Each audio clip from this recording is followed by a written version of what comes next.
আসানসোল দামোদর নদ কালাঝুরিয়ার যে pumping station রয়েছে অর্থাৎ পাইপলাইন রয়েছে তা বিপর্যস্ত হয়েছে এবং ভেঙে পড়েছে। স্বাভাবিকভাবেই পানীয় জলের সমস্যা দেখা দিয়েছে। এই বিষয়ে আমাদের প্রতিনিধিরা কথা বলেন ডেপুটি মেয়র ওয়াসিমুল হকের সাথে। তিনি ট্যাঙ্কারের মাধ্যমে পানীয় জল পরিষেবা প্রদান করা।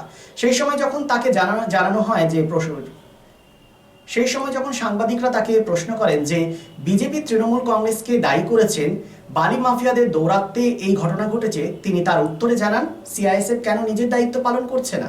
কি বলেছেন তিনি শুনুন।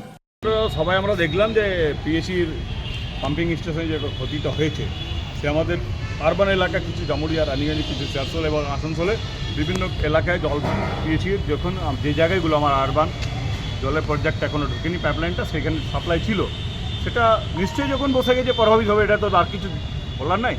কিন্তু আমরা যতটা চেষ্টা করছি কর্পোরেশন থেকে ট্যাঙ্কার দিয়ে আপাতত আমরা সেই ঘাটতিগুলো মেকআপ করা বা বিভিন্ন জায়গায় যদি কোনো পাইপলাইনের সঙ্গে কানেক্টেড করে এলাকাগুলোতে জল দেওয়া যায় সেটা আমাদের কাল থেকে আলোচনার মধ্যে আছি। আজকেও আমাদের কর্পোরেশনের মিটিং চলছে, সেটা আমরা সমাধান ক্ষতি হয়েছে কয়েকটা ওয়ার্ডে।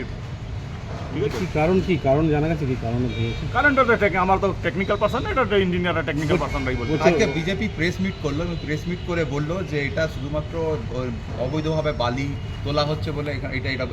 শুনুন, বিজেপি যা খুশি বলতে পারে।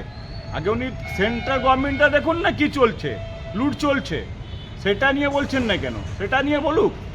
আপনার যেটা বলছেন বালি কয়লা চলছে, কয়লাতে কে আছে? CISF central force. বলছে বর্ডারে গরু পাচার হচ্ছে, বর্ডারে কে থাকছে? BSF central force. তাহলে নিজেরটা দেখুন না, পরেরটা পরে কথা বলবেন, ঠিক আছে? অন্যদিকে যখন আমরা পিএইচই দপ্তরের আধিকারিকের সাথে কথা বলি, তিনি জানান সিয়ারসোলের ট্যাঙ্কারের প্রভাব বেশি পড়বে। তবে তাকে যখন জিজ্ঞেস করা হয় কতদিনে সমস্যার সমাধান হবে, তিনি জানান উচ্চ আধিকারিক বলবে। কি বলেছেন তিনি শুনুন। ঘটনার পর থেকে একটা মানুষের আশঙ্কা ছিল জল পরিষেবা নিয়ে, সেই নিয়ে আপনি কি রয়েছে এখন পর্যন্ত?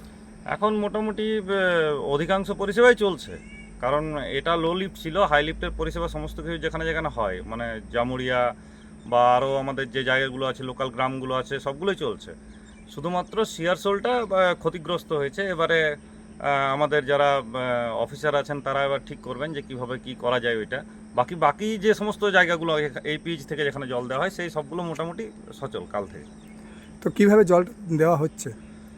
যেহেতু আরও একটা ব্যবস্থা আছে, এটা লো লিফট ছিল, এখান থেকে যেমন উঠতো সেরকম হাই লিফট থেকেও জল ওঠে। তো সেখান থেকে যে সমস্ত জায়গায় আমাদের কালেক্টর ওয়াল আছে, কালেক্টর ওয়াল থেকে যেভাবে যে জল দেওয়া হয় বানালি ট্যাঙ্কে, সেখানেও জল যাচ্ছে। হয়তো একটু যেমন আমাদের লোকাল যে লাইনগুলো ছিল সেই লাইনগুলো থেকে যে জলটা হয়তো কালেক্টর ওয়ালে ঢুকিয়ে দেওয়া হচ্ছে, সেটা যাতে জলের পরিমাণটা বেশি পাওয়া যায় রাতের দিকে, যেগুলো ব্যবহার হয় না, সেইভাবে করে যাতে করে দিনের বেলা তো অন্তত জলটা দেওয়া যায় তার ব্যবস্থা করা হয়েছে। তো বাকিগুলোতে অসুবিধা হবে না, শুধুমাত্র এই এখান থেকে যে জলটা যেত সেটাই একমাত্র অসুবিধা হবে। তো এরকম মানে কতদিন থাকবে এরকম অবস্থা?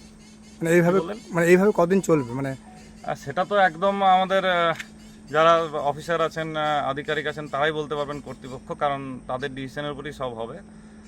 আপাতত বাকিগুলো সমস্ত চলছে, শুধুমাত্র এইটা বাদ দিয়ে বাকি সমস্ত কিছু ঠিক আছে। সাবমার্সেল থেকে জল উঠছে? সাবমার্সেল, হ্যাঁ, সাবমার্সেল সমস্ত কিছু যেগুলো আমাদের হাই লিফটের সাবমার্সেলে সব জল উঠছে। তাহলে প্রভাবিত হয়েছে এখন পর্যন্ত? শুধু প্রভাবিত হয়েছে আমাদের যেটা সিয়ারসোল ট্যাঙ্ক আছে, যেটা এখান থেকে ডাইরেক্ট জল যেত, সেটা প্রভাবিত হয়েছে। কারণ সিয়ারসোল ট্যাঙ্কের যে জলের যতটা প্রয়োজন সেটার একটু সমস্যা হয়েছে। এবার ওই এলাকায় যারা জলের লোকজন তারা একটু অসুবিধার সম্মুখীন হবেন।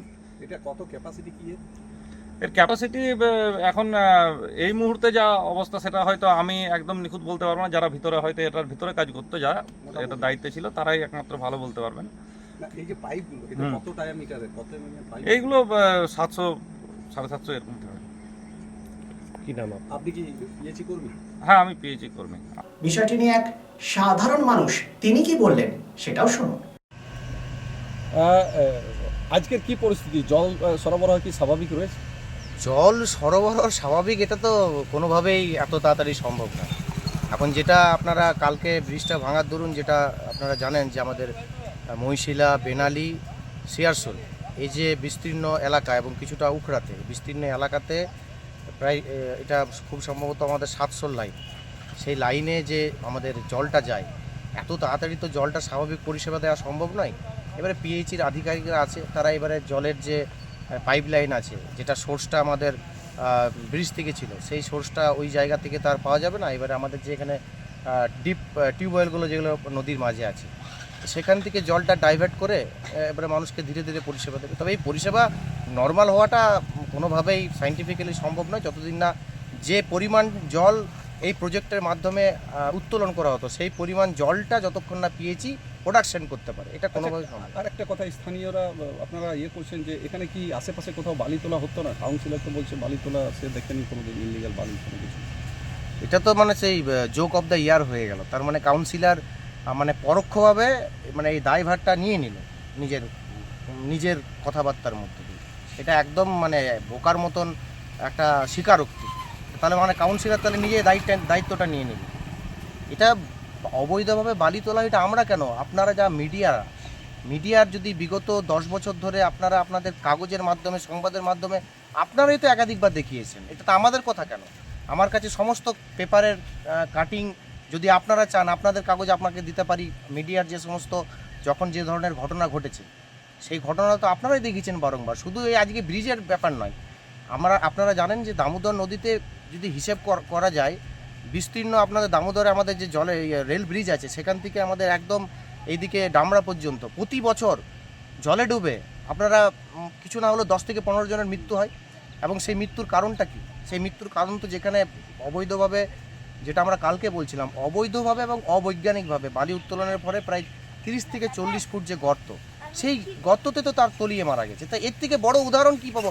মিডিয়ায় তো সবচেয়ে বড় উদাহরণ, আপনাদের কাছে সমস্ত তো ডকুমেंट्स আছে। কারণ शादा मोड़ स्थित प्रतिष्ठित अंग्रेजी माध्यम के आसुसोर नॉर्थ पॉइंट स्कूल में नर्सरी से क्लास 9वीं और 11वीं के लिए प्रवेश खुला है। ऑनलाइन नामांकन की भी सुविधा।